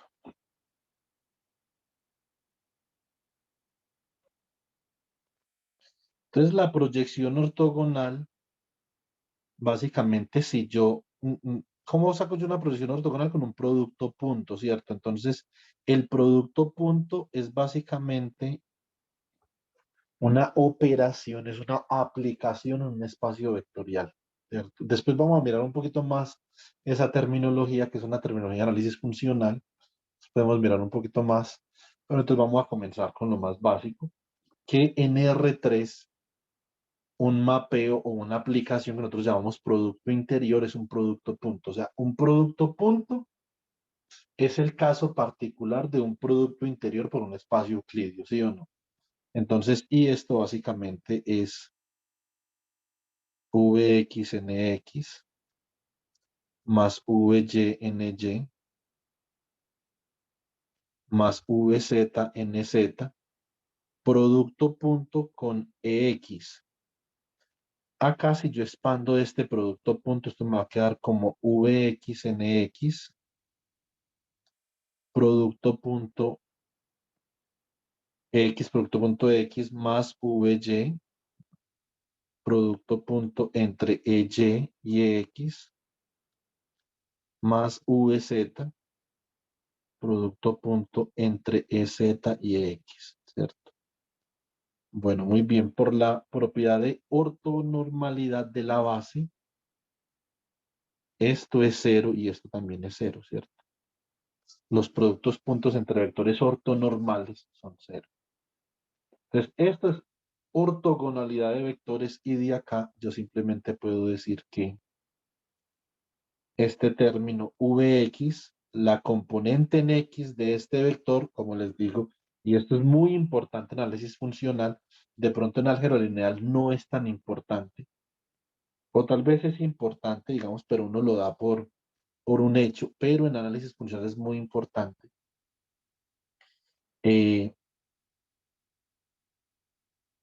Esto depende estrictamente de la base que uno escoja para representar el vector, ¿cierto? Entonces, esto realmente no es algo único, ¿cierto? Esos coeficientes pueden cambiar dependiendo de la base que yo elija para representar el vector.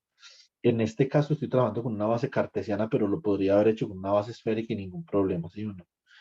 Entonces, en la base cartesiana, entonces, ¿esto quién es? Esta es la proyección del vector v, ¿cierto?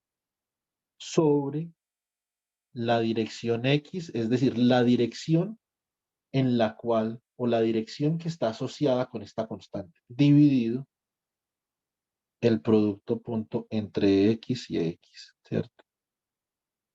Y como x es normalizado, recuerden una cosa, no todas las bases son normalizadas.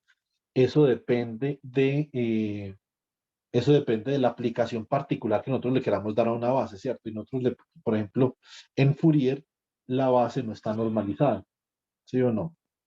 Y pues eso no es ninguna catástrofe, pues simplemente si uno normaliza la base, los coeficientes le quedan diferentes. Ahora, en mecánica cuántica las bases están normalizadas porque tienen una implicación probabilística para poder que uno de los elementos de la base o el producto interior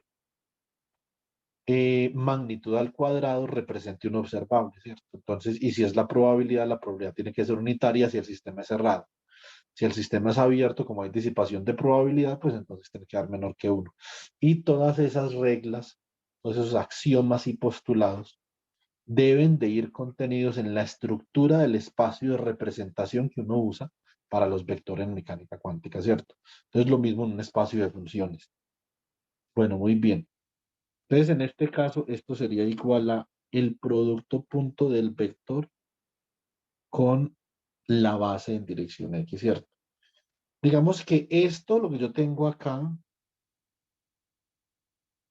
lo puedo extender fácilmente, digamos, esta lógica, yo la puedo extender muy fácilmente a la componente en Y, en Z, y a cualquier componente dada una base diferente, ¿cierto? Entonces, por ejemplo, yo podría decir que VY es igual a la proyección, el producto punto del vector con la dirección asociada dividido el producto punto entre Y y Y. Y esto es igual a la proyección de V sobre la base Y, ¿cierto? Muy bien.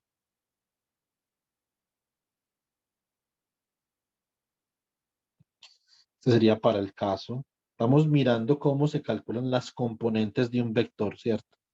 Para hacer una analogía entre funciones y vectores. Ya vamos a mirar un espacio funcional. Un espacio funcional, digamos que es un pelín más caprichoso que un espacio vectorial, pero pues tampoco es muy distinto. Digamos que la lógica es muy parecida. Lo que pasa es que un espacio vectorial es un caso particular de un espacio funcional, pues, ¿cierto? Entonces, por eso uno comienza con este tipo de, de lógica. Esto sería la proyección del vector en dirección Z, pero como EZ está normalizado, entonces simplemente es V.EZ. Ahora, esto lo que yo tengo acá no existe en funciones. No hay tal cosa como un producto punto entre funciones, ¿cierto? Hay algunos autores, digamos, que por evadir la dificultad del tema dicen, no, un producto punto es lo mismo que un producto interior, entonces no se preocupe, que lo que acá es un punto, entonces por ahí otra cosa. No, ¿cierto? Entonces son dos cosas diferentes, ¿sí o no? Bueno, muy bien. Ahora entonces la pregunta es la siguiente. Dado un espacio de funciones, entonces primero hay que definir qué es un espacio de funciones, ¿cierto? Entonces, dado un espacio funcional,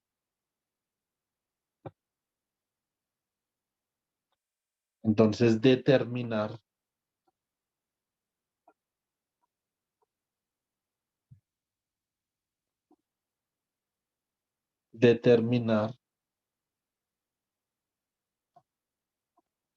los coeficientes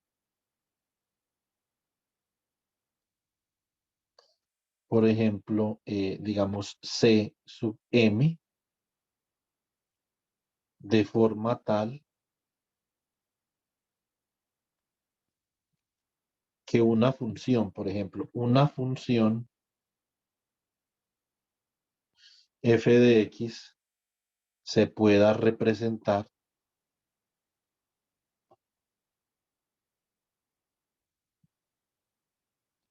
de la siguiente forma, ¿cierto?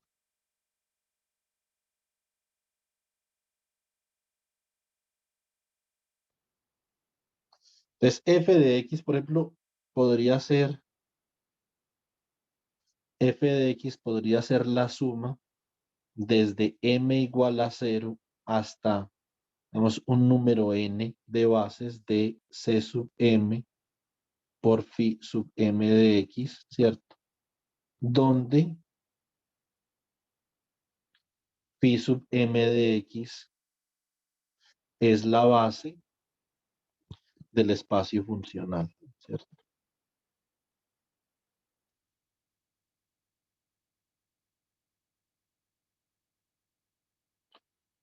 Muy bien. Entonces, ¿qué características debe tener una base? Volvamos a los vectores. Una base por lo menos debe ser ortogonal, ¿cierto? Entonces, por ejemplo, acá, para yo poder hablar de esta representación, tengo que poder definir el concepto de ortogonalidad de funciones, ¿cierto? Es ortogonalidad de funciones.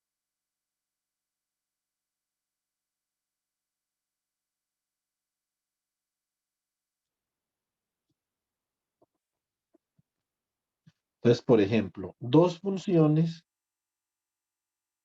o se dice que dos funciones son mutuamente ortogonales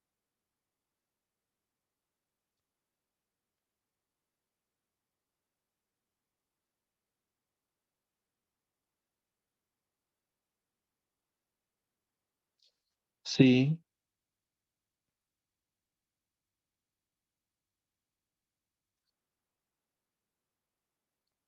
su integral, por ejemplo, entre A y B.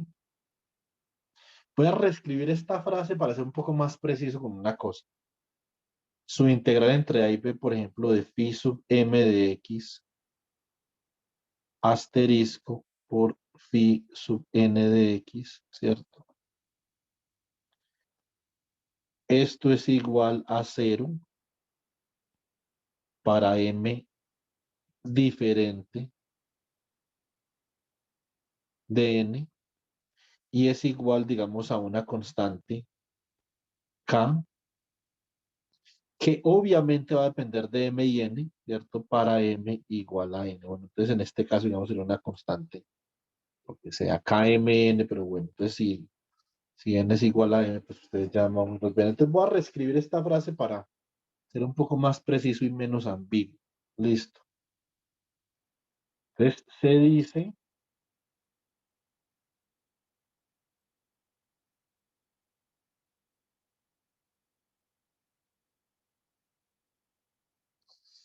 dice que dos funciones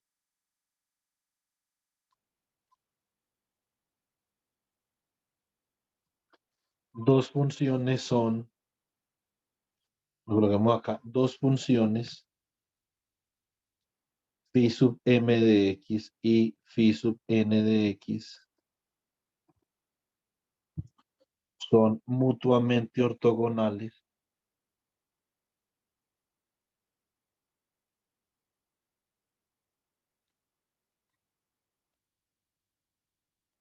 en el intervalo. Esto es lo importante, en el intervalo, en este caso cerrado A, B, sí. Entonces, esta es la definición de ortogonalidad de funciones. Esto, por ejemplo, esto sí que se parece mucho a un producto punto. Entonces, digamos que uno se podría haber tentado decir que estaba en un producto punto, pues no un producto punto, ¿sí o no? Entonces, esto se llama producto interior, ¿cierto? Y el producto interior es una transformación sobre funciones. Es una transformación de un espacio de funciones a una recta, ¿cierto?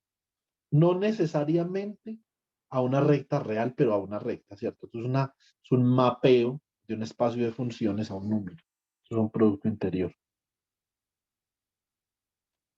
Entonces,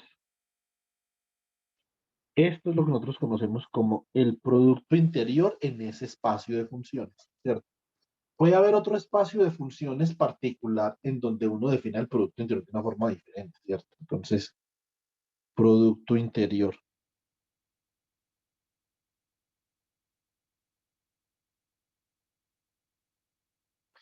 Nosotros vamos a demostrar el día de mañana que el producto interior es una condición necesaria para que la representación sea de mínimo error. Listo. Y ahí vamos a introducir lo que es el error en la teoría de la representación. Es un producto interior que sería el producto interior entre la función phi sub m de x, por ejemplo,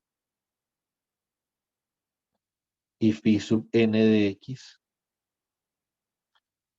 en un intervalo. Esto sería una integral entre a y b de phi sub m de x asterisco por phi sub n de x por dx. Acá me faltó el dx en esta integral.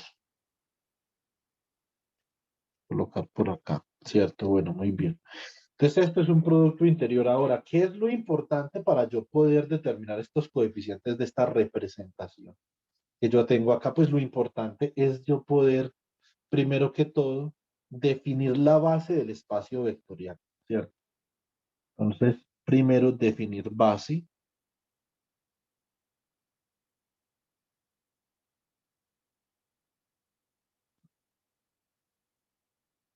Del espacio funcional, perdón.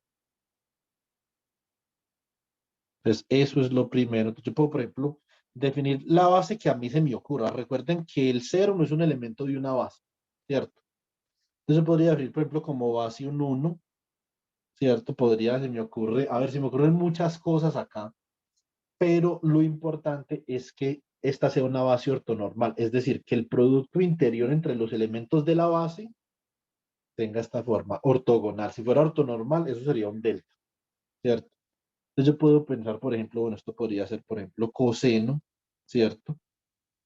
De K por X, coseno de 2K por X, esto es ortonormal, coseno de MKX, hasta infinitos cosenos, por ejemplo, podría ser seno de KX, seno de 2KX,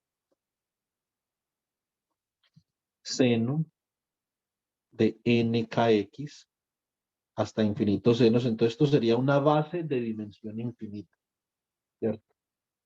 Y las bases de dimensión infinita tienen unas propiedades particulares, pero sobre todo, con una base de dimensión infinita, yo puedo minimizar el error cuadrático medio de la representación, ¿cierto? Y de esa forma, minimizando el error cuadrático medio de la representación, puedo determinar estos coeficientes de acá. Es decir, mean square error, ¿cierto?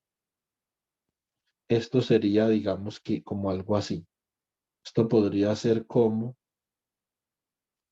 1 sobre n, por ejemplo. Bueno, o digamos que es en un intervalo a y b, yo podría decir que esto es 1 sobre b menos a por la integral de la magnitud de f menos la representación, o sea, menos la suma de cm por phi m al cuadrado diferencial de x, ¿cierto? Entonces yo puedo escribir como algo así, que esto sea un error cuadrático medio, hacer un proceso de optimización como el que uno hace en matemáticas 1 o en cálculo diferencial y hallar esos coeficientes. Esto es lo que vamos a hacer el día de mañana, ¿cierto? Pero lo vamos a hacer primero general y después lo vamos a particularizar para esta base. Si nosotros particularizamos para esta base, eso significa que f de x se puede escribir como la superposición de los miembros de esta base, ¿cierto? Así como este vector de acá se puede escribir como la superposición de la base esférica o la base cartesiana, ¿cierto? Así lo mismo en funciones. Esto podría ser, por ejemplo, un a sub 0 sobre 2. Esto está multiplicado por ¿quién? Por un miembro de la base que es 1, ¿cierto?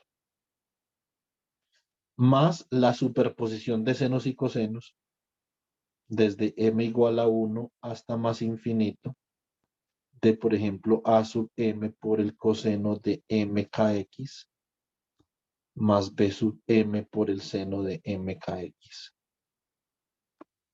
Esta forma de representar una función periódica en un intervalo particular que nosotros vamos a ver mañana es lo que se conoce como una serie de Fourier. ¿Listo?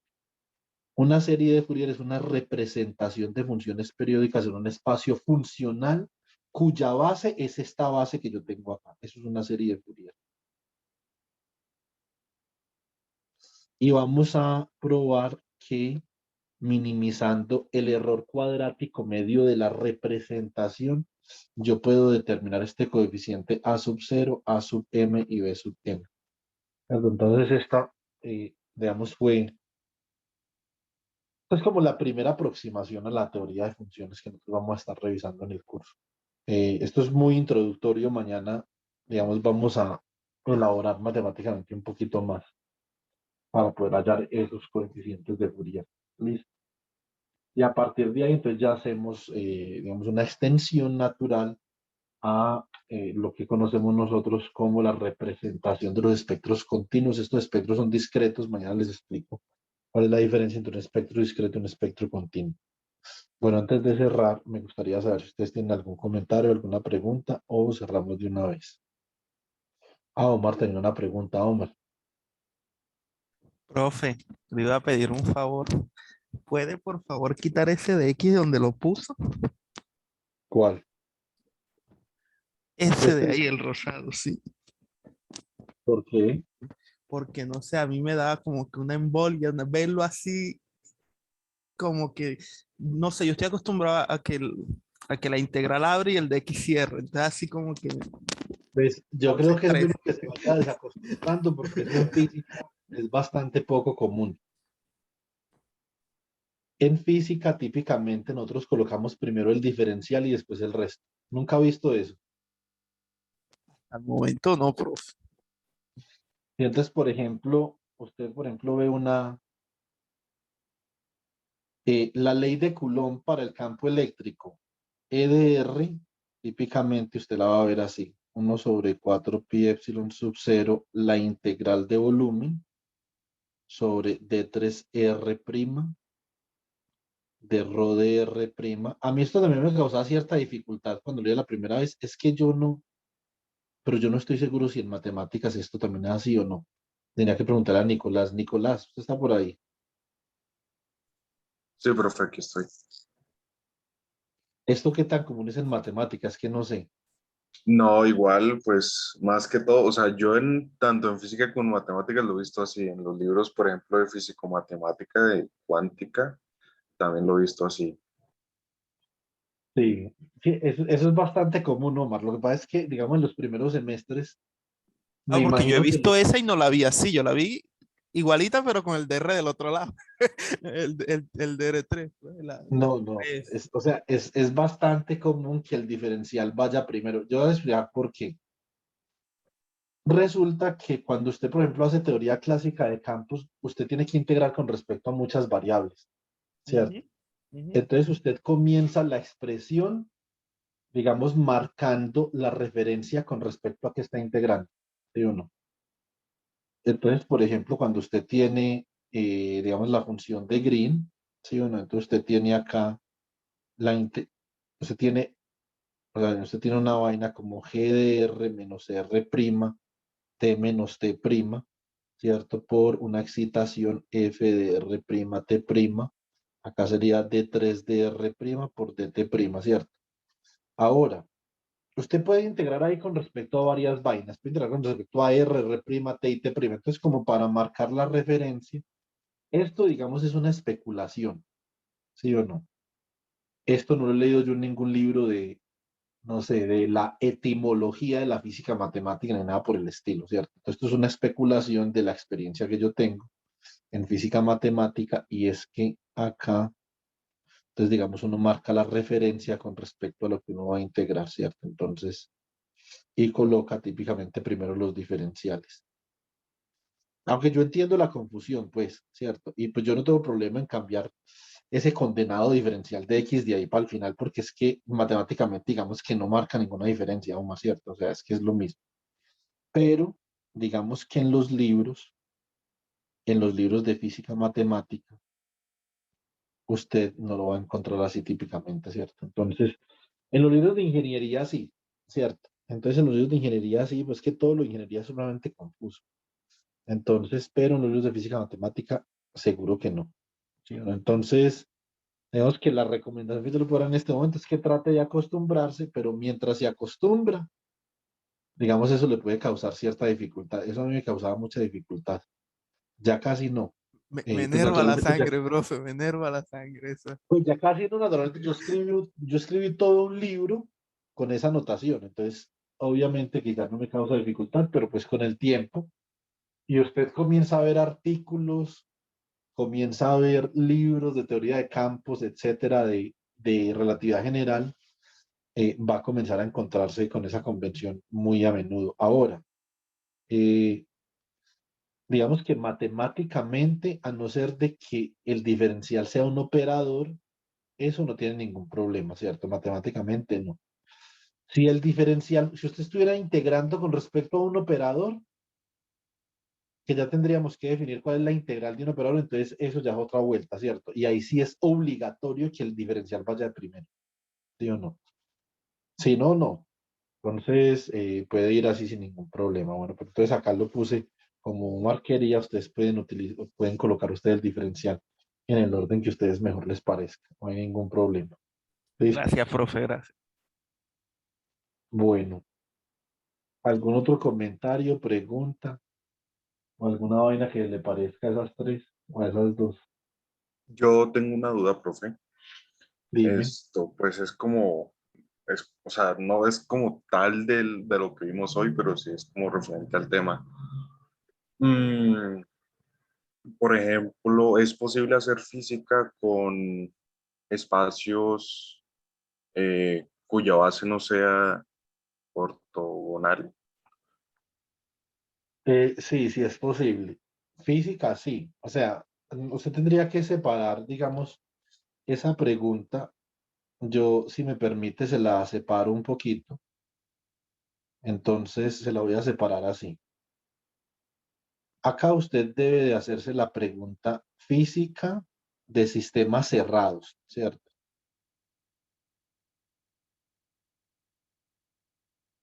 Porque esto sí tiene mucha, o sea, esto tiene una influencia muy importante en la respuesta a la pregunta que usted me acabó de hacer. O, por ejemplo, podría ser física de sistemas abiertos.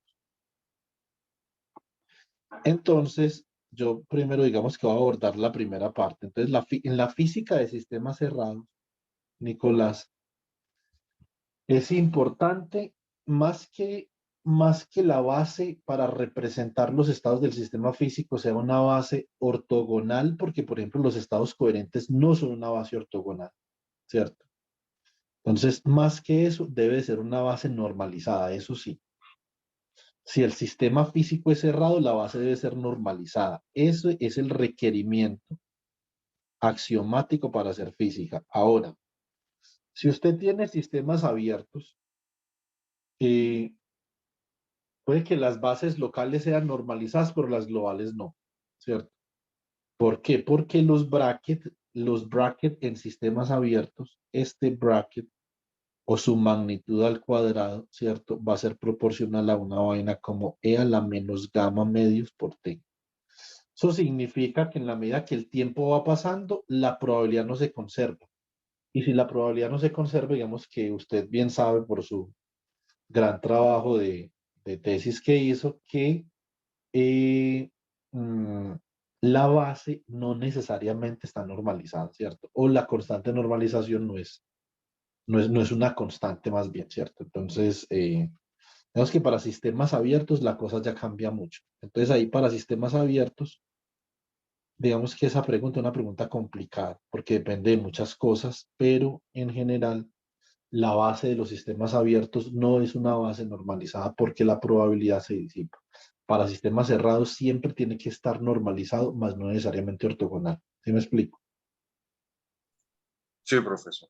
Es que, por ejemplo, pues realizando el trabajo, o sea, como que me surgió esa duda y la respuesta que me daban o pues como que encontraba era que todo, pues depende, como que en física era como, por ejemplo, en mecánica cuántica, como lo generalmente uno lo ve, como que no, pero por ejemplo ya en como más avanzado tocaba acudir al lema de Zorn y eso, y pues era como más complicado.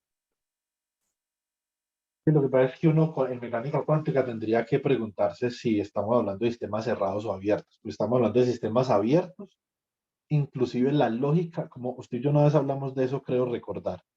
La lógica del espacio de Hilbert de un sistema cerrado es muy diferente a la lógica de un espacio de Hilbert de un sistema abierto. Digamos que el punto más controversial, que de hecho eso fue una controversia relativamente interesante que tuve con los chicos de la Universidad de Antioquia de Mecánica, es que a uno le enseñan que los observables están asociados con operadores cuyo espectro de autovalores es real, ¿cierto?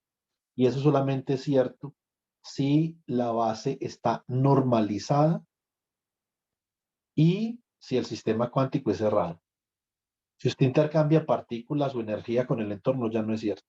¿Sí? Bueno, entonces ya surge el hamiltoniano, por ejemplo, en mecánica cuántica, surge el hamiltoniano H, que es igual a un hamiltoniano H sub 0 de un sistema cerrado menos I medios por un operador gamma, y el operador gamma tiene un espectro de autovalores real. Eso significa que este hamiltoniano H va a tener un espectro de autovalores complejo como algo como E sub 0 menos I medios por gamma minúscula, ¿cierto? Entonces, ¿esto qué implica? Esto implica que la base no está normalizada. Y para usted construir un espacio de Hilbert que aguante con esta vaina, digamos que necesita, o sea, necesita por lo menos, una connotación diferente para el espacio de Hilbert, para la base, para las transformaciones, para las aplicaciones de Producto Interior, etcétera. Entonces, digamos que sí es mucho más complejo, Nico, y eso depende esencialmente depende de dos cosas, ¿cierto? La primera depende si la dinámica que usted quiere considerar es una dinámica trivial en términos de la memoria o no, ¿cierto? Y la segunda depende de la dimensión de la base que usted quiera considerar, porque la dimensión de la base en sistemas cuánticos abiertos no es única, ¿cierto? Usted con diferentes tamaños de base puede llegar a diferentes conclusiones. Entonces usted tiene razón. La dinámica de sistemas cuánticos cerrados, trivial. Si usted abre el sistema, todo se complica como usted ha escuchado y no está, digamos, muy bien determinado cómo hacer la dinámica ahí. No, Hay que Juan, trabajar en eso. ¿no se puede ver por el lado también de sistemas en equilibrio y en no equilibrio?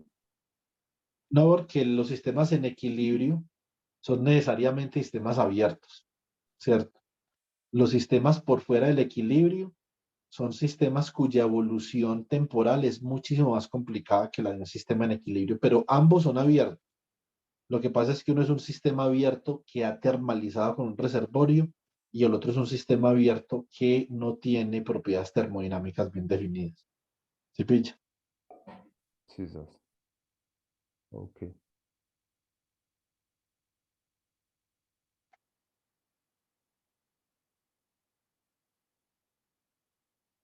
Bueno, chicos, si no hay más preguntas, me retiro a verme el partido. Nos vemos mañana. Listo, profe. Muchas gracias. Vale, Juan. Nos Bueno, profe, vemos muchas mañana a las gracias. 8. Hasta Todo bien. luego. Gracias, Listo. profe. Feliz noche. Feliz noche, Melissa. Chao. Chao, profe. No, Hasta muchas luego. gracias. Gracias. Hasta luego. Feliz noche. Chao. Hasta luego, gracias. Hasta luego. Hasta luego.